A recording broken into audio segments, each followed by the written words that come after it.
So it's been a really interesting week in geospatial. Something I picked up on this week were two posted keynotes at two different conferences. One was in Spain, and that was the Geospatial World conference, and also the one that I attended at Snowbird just up the road, which is the Cloud-Native Geospatial Conference. Both the keynotes touched on spatial data infrastructure. Both of them actually had different perspectives on where we're moving to from SDI to other models. And this is very much a data conversation. But I posted I posted something on LinkedIn to say, are these two worlds in alignment, or are these two worlds separated? I didn't get many comments on it, so that was kind of interesting.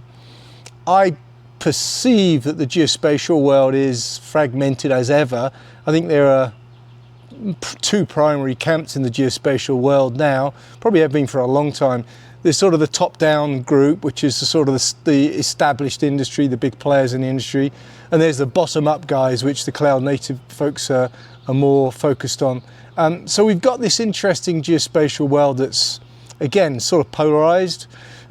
My main focus is obviously this evolution from what I called Geospatial 1.0 to 1.5, which I see most of the industry stuck on. My main focus, as people who watch my talks have seen me talk about, is Geospatial 2.0, which is more embedded geospatial intelligence. Not many have got to that place. And then beyond that is Spatial Next. So I actually in this talk wanted to talk less about the fragmentation of the geospatial industry. I really wanted to talk about the diagram that I'm going to show. This is in front of me right now. That's the evolution from 1.0 to Spatial Next.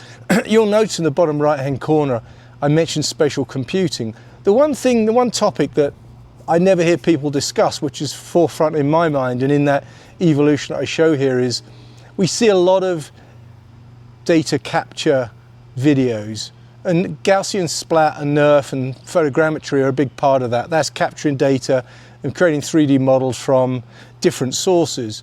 And there are some very cool ways, very quickly, NERF and Gaussian splat being two really cool ways to basically turn images into 3D models.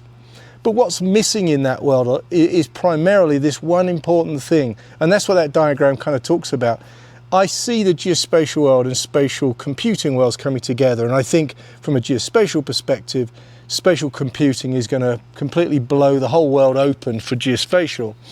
So I think it's going to be driven by spatial computing. I don't think I think geospatial on its own will just sort of tootle along, but I think when it connects with spatial computing, that's when things will start to explode.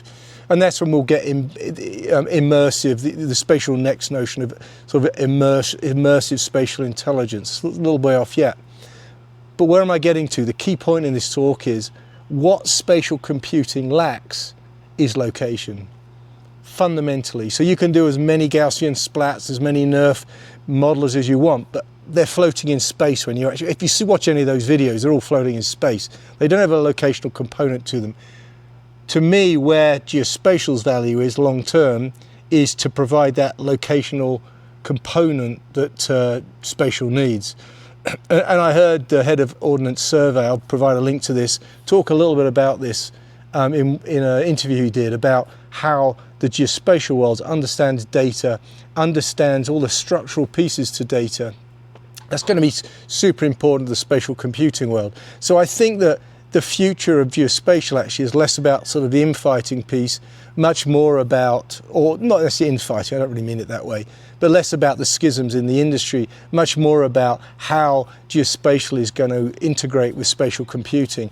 That's the exciting future I'm looking forward to, and that's kind of the journey that I've been mapping out in my 2.0 to Spatial Next conversation. So that's my talk for today. As ever, I welcome people's comments, and thanks for watching.